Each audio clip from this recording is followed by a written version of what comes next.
یہ جھگڑا ہی نہیں ہے کہ مولا علی علیہ السلام کو اختیار ہے یا نہیں. مولا علی کو اللہ نے اختیار بھی دیا ہو تب بھی مولا علی کو آپ پکار نہیں سکتے مدد کے لیے، کیونکہ مولا علی بھی اللہ کو پکارتے تھے اور مولا علی کا ماننے والا بھی. مولا علی کا صحیح شیعہ کون ہوگا؟ جو اللہ کو پکارے. ایاک نعبد و ایاک نستعین. سب سے بڑا اعتراض جو جوانوں پہ ہوتا ہے، شیعوں پہ ہوتا ہے، تو آج کل آپ کے مہربان محمد علی مرزا انجینئر صاحب بھی بڑا کر رہے ہیں کہ یا علی مدد کہنا بدعت ہے، اور قرآن سے بتاتے ہیں بدعت ہے. کئی جوانوں نے کہا مولانا اس کا کوئی جواب نہیں دے رہا. میں نے کہا سمپل سا جواب ہے، تم قرآن سے باہر نکلو، قرآن میں اللہ نے جواب دیا ہوا ہے. ایاک نعبد و ایاک نستعین. یہاں پہ وہابی شیعوں سے بڑا کھیلتے ہیں، بیچارے زبان پریشان ہو جاتے ہیں. سمپل شبہ ہے جس کا جواب میں بھی دے دیتا ہوں. ایاک نعبد، یہ شبہ محمد علی مرزا نے بھی کیا، ایک کلپ بن جائے تو اس کو بھیج دیجیے گا. ایاک نعبد و ایاک نستعین، ترجمہ تیری ہی عبادت کرتا ہوں، تجھ ہی سے مدد مانگتا ہوں. مفتی کہتے ہیں یہ بھی تو ہو سکتا تھا نا، نعبد ایاک نستعین ایاک، لیکن کہا نہیں، پہلے کہا ایاک نعبد، حصر کیا، مطلب تیری ہی عبادت کرتا ہوں، مطلب کسی اور کی نہیں کرتا، تجھ ہی سے مدد مانگتا ہوں. تو کہتے ہیں مطلب میں کسی اور سے مدد نہیں مانگتا، پھر تو یا علی مدد کیوں کہتا ہے؟ اب ان کا سارا فوکس علی پر ہے، سارا فوکس کس پر ہے؟ مولا علی پر ہے. اچھا ٹھیک ہے، چند لمحوں کے لیے ہم اس تفسیر کو، اس ترجمے کو جس طرح ہے اسی طرح مانتے ہیں. ایاک نعبد، اس کو ذرا تھوڑا پیچھے رکھتے ہیں. ایاک نستعین، ایشو ہے ایاک نستعین پہ. کیا اے خدا میں تجھ ہی سے مدد مانگتا ہوں، جب حصر کر دیا نا، تجھ ہی سے مدد مانگتا ہوں، مطلب کسی اور سے، کسی، مولا علی کو تھوڑا ذہن سے باہر نکالیے، کسی اور سے مدد نہیں مانگتا. پھر تو ڈاکٹر سے مدد کیوں مانگتا ہے؟ سمپل ترجمہ ہے، میں کسی سے مدد نہیں مانگتا. یہ نہیں ہے اس آیت میں کہ علی سے نہ مانگو ڈاکٹر سے مانگو.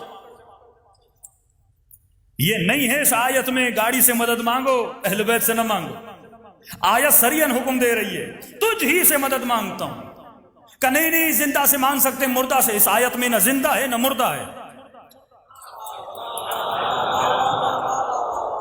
یہ تو تیرے فلسفے ہے نا، یا زندہ کے لیے ہے فلاں مردہ کے لیے، اس میں تو پڑھتا کیوں ہے؟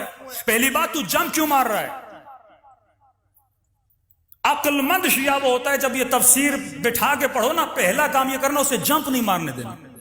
وہ فوراً جب مارے گا حدیث میں، فوراً سورہ ہم سے نکل کے کسی اور صورت میں جا کر، نہیں، اللہ نے اسی صورت کو پڑھنے کے لیے بولا ہے، جواب بھی اسی میں ہونا چاہیے. میں بھی سورہ ہم سے باہر نہیں نکلوں گا، تجھے بھی سورہ ہم سے باہر نکلنے نہیں دوں گا. اگر کوئی اور آیت اسی طرح واجب ہوتی جس طرح سورہ ہم کو پڑھنا واجب ہے، اب باہر نکل سکتے تھے. لیکن جب یہ روڈ میپ ہے تو کلیئرٹی بھی اسی کے اندر ہونی چاہیے، باہر نکلنے ہم نہیں دیں گے. اب یہ بتا، تو ماں سے مدد کیوں مانگتا ہے؟ پیدا ہوتے ہی تیری ماں تیری مدد نہ کرے تو اپنی نجاست کو صاف نہیں کر سکتا. تو ڈاکٹر سے مدد کیوں مانگتا ہے؟ تو انجینئر سے مدد کیوں مانگتا ہے؟ تو ریڑھی والے سے مدد کیوں مانگتا ہے؟ اے مولوی، تو مشہور ہونے کے لیے یوٹیوب سے مدد کیوں مانگتا ہے؟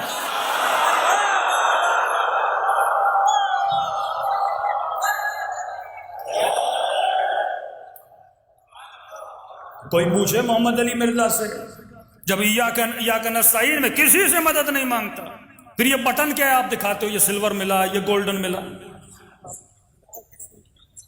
آپ کو مشہور کرنے میں اللہ نے مدد کی تھی، انگریزوں کو یوٹیوب نے مدد کی، آپ کی مسیحیوں کے یوٹیوب نے آپ کی مدد کی، سوشل میڈیا نے آپ کی مدد کی. تو آپ ان آلات و اسباب کی مدد نہ لو نا پیغام خدا کو پہنچانے کے لیے. میں نہیں کہہ رہا میں مخالف ہوں، آیت پہ ٹکا ہوا ہوں. پھر ڈاکٹر کے پاس نہ جاؤ، بیمار ہو جاؤ، ایاک نستعین. کھانا چاہیے، ایاک نستعین. پانی چاہیے، ایاک نستعین. کسی کے پاس نہ جاؤ، ترجمہ اگر یہ کرو گے کیونکہ تجھ ہی سے مدد مانگتا ہوں، تو ہر عقل مند بندے کے ذہن میں سوال ہوگا، اے خدا کس چیز میں؟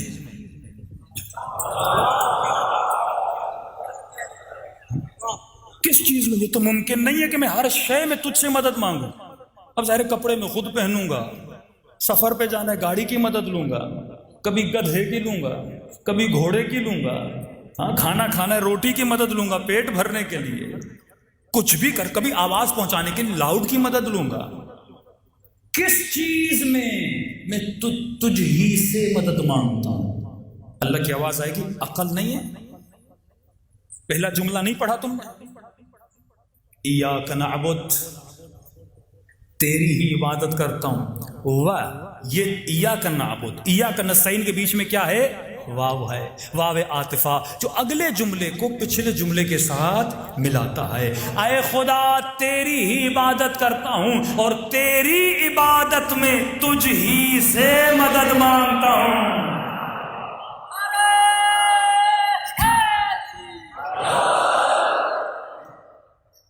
تیری ہی عبادت میں کسی بت سے مدد نہیں مانگتا، کیونکہ اگر بندہ کوئی بنا سکتا ہے تو بنا سکتا ہے۔ ہاں اللہ نہ چاہے تو ہم اس کے بندے بن سکتے ہیں کیا؟ توحید خالص، اور شیعوں سے بڑی توحید اور گاڑی توحید کسی مکتب کے پاس نہیں ہے۔ آپ کے پاس نہ وہ دعائیں ہیں نہ وہ مطالب ہیں، آ جاؤ مکتب اہل بیت میں، ہمارا تو وہ خدا ہے ہی نہیں جو جہنم میں پاؤں ڈال دے۔ گاڑی توحید یہیں سے ملتی ہے۔ اے خدا تیری عبادت میں تجھ ہی سے مدد مانگتا ہوں۔